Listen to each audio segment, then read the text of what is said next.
I'm just going to start you off with the article title here. This is just going to set us in the right direction. This is from The Atlantic, Tim, and I'm sure you're aware The Atlantic is no conservative outlet. We are talking lefty, left. This is number one. There's just one problem with gun buybacks. They don't work. Wow. Dun, dun, dun. It's like, and you're just coming to this conclusion now.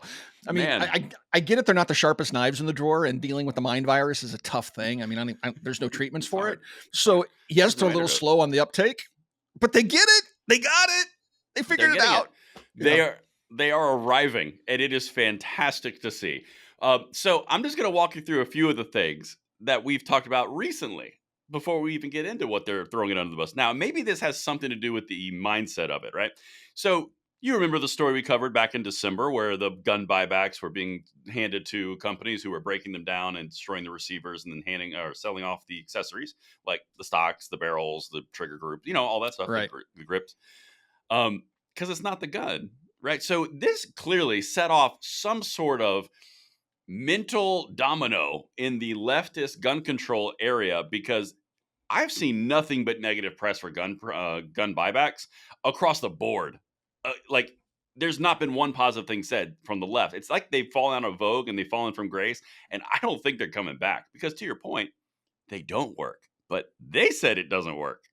What's that about? Yeah, that's pretty interesting. You got to wonder,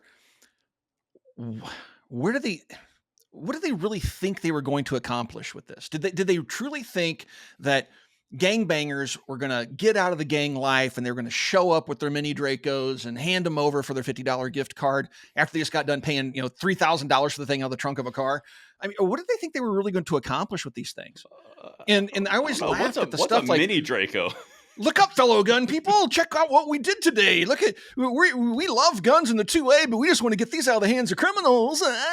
Davy Hogg line there. And then they show a bunch of bolt action rifles from the 1940s.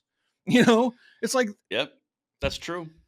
It's crazy. The assault weapons of the day, Tim. Assault weapons of the day is what those were. They're weapons of war. Yeah.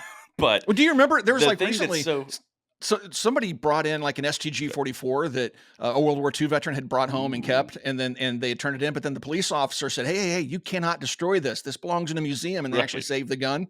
So every once in a while, a weapon of war will pop up, but it's a rarity.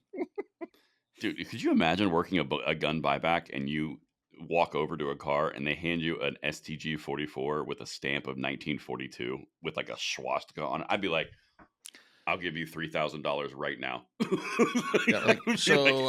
However much money you want, I don't care. This is highly illegal. I'm going to take this away from you right now. You shouldn't have this. And then run to the range with it. I wouldn't even go to the range with it. I would just, oh goodness. I would be like, well, I'm sitting there talking to him. I'll be looking for 8mm Kurtz ammunition online, like on gun, on AmmoSeek, how do I do? You shouldn't have that. $300 for a box. That's just wrong. Put that in my car. You got to take that away right now. Bye. Okay. Exactly. Now. Exactly. Well, so now let's go to the question that you just asked. I think this is the important piece as we go into this. What was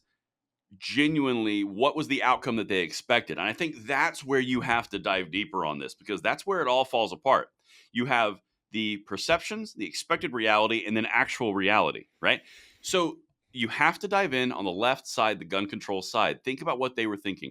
This will get all the guns off the street. And because the gun controllers only see the problem being physical guns, they thought A plus B equals C. It's so obvious and so easy. Guns are the problem. We get rid of the guns and we give them money for the guns, and then there's no guns, because they only see it, Tim, through the idea that guns are the existing problem. However, they're looking at it in a vacuum. Zoom out a little bit. I'm going to walk you through a few of the things here, because it comes down to basic understandings of economics. Why are you going to hand someone something that's worth $1,000 for $100? You're not going to, because that just doesn't make fiscal sense. And speaking of economics, here I go on my communist rant, but they just got kicked in the teeth when they found out that their number one chop shop was selling the parts. they just loved Uh-huh. contacting them and saying, hey, can you come destroy all these guns? Yeah, sure. So For good. free, right? In their mind, the gun grabbers like, can you come to chop these up for free? And they're like, yeah, sure. And so they come and chop them up, but then they take the parts and sell them because we live in a capitalist society and nothing is free, and they're not going to go chop up guns and lose money doing it. They're a business. So they were selling the parts to offset because the commies didn't want to give up the money. Had they just paid the people, they wouldn't be in this conundrum, That's exactly right? right. So, And but anyway, that's so the best irony. yeah. So because of their socialist policies, it's failing them. Oh, shucks. It's not completely Oh, socialist dang it. policies, but I got to bring that up. Back to the drawing board. Nuts. Well, Nuts. you said something that's so incredible. And again, this is coming from the Atlantic. Man, this is insane. So remember how you said something about they wouldn't be used in crimes because they're old archaic guns? Well, the Atlantic heard you, and they said it themselves. But the antique arsenal at the Durham event demonstrates one of the recurring flaws of buyback efforts. You mostly get guns that wouldn't be used in crimes anyway. Most guns in the U.S. are committed with handguns, but few modern operable ones get turned in. Duh. Duh. I mean, I've seen no kidding. Guns show up at these things that, are completely rusted, look like they've been through fires, missing parts. They're all old. And again, occasionally you'll see something that they're going for, and that's the one that they'll grab. The closer the gun gets to the narrative, then that's the one they'll post pictures of, when they boast about the success, of You're right. this gun buyback. They're always a success when they report on them, the people that ran them. But then the media looks at this and Correct. goes, that ain't much of a success. Raging success. Raging all over. There's success everywhere. Get the napkins. There's not a whole lot of drive-by squirrel hunting going on in the streets of Chicago, folks. No, there's not. There's really not. But it's interesting that you say that because it turns out that ARs aren't really brought in a lot. Isn't that weird? Shocking. I think I just addressed that one, right? It's odd. It's so odd. I mean, I don't even need to do number 4. You nailed it. And now this is the part, something else that you said. This is number 5. I don't even know why I'm here. You're just on fire. So here's number 5. This is about the ghost guns, Tim. An additional challenge for gun buybacks today and for law enforcement more broadly are so-called ghost guns, which are built from kits or 3D printed and don't have serial numbers. Listen to this, dude. Police leaders around the country have expressed concerns about these guns because they can be manufactured at home and can't be traced.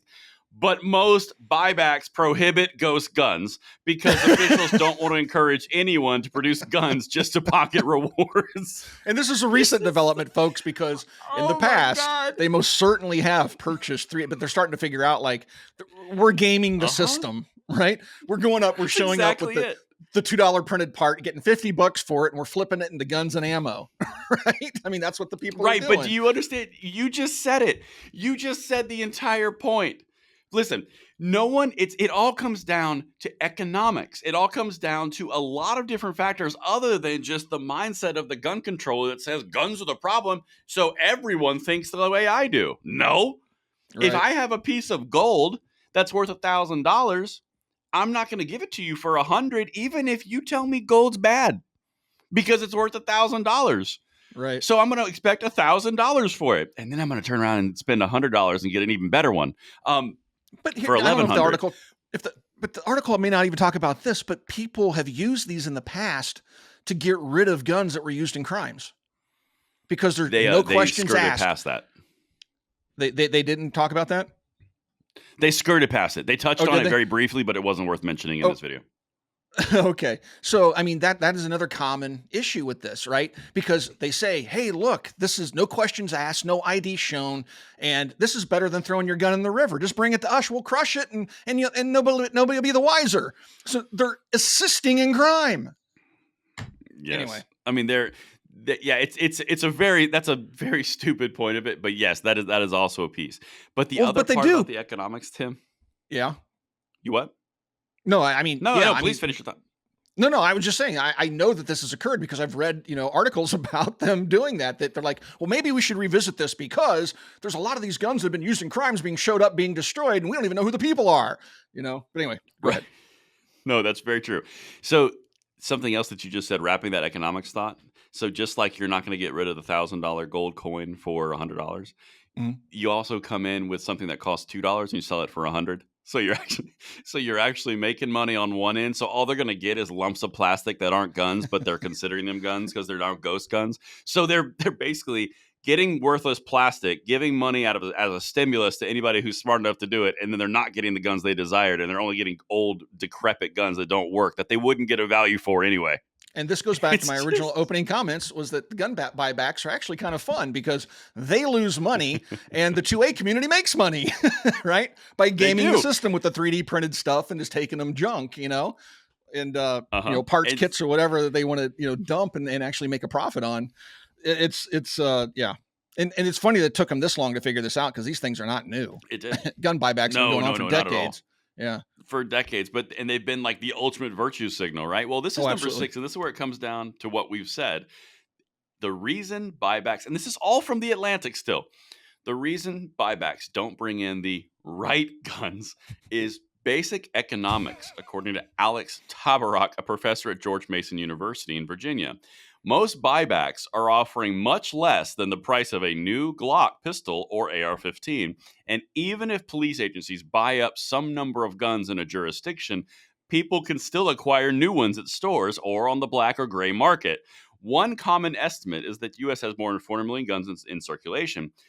Durham County's sporadic purchases of 450 guns barely register, and all the buybacks put together don't take enough guns out of circulation to raise the cost of those that remain.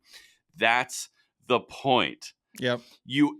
They're literally, what he just explained was the very reason, scientific explanation through economics of why this doesn't work.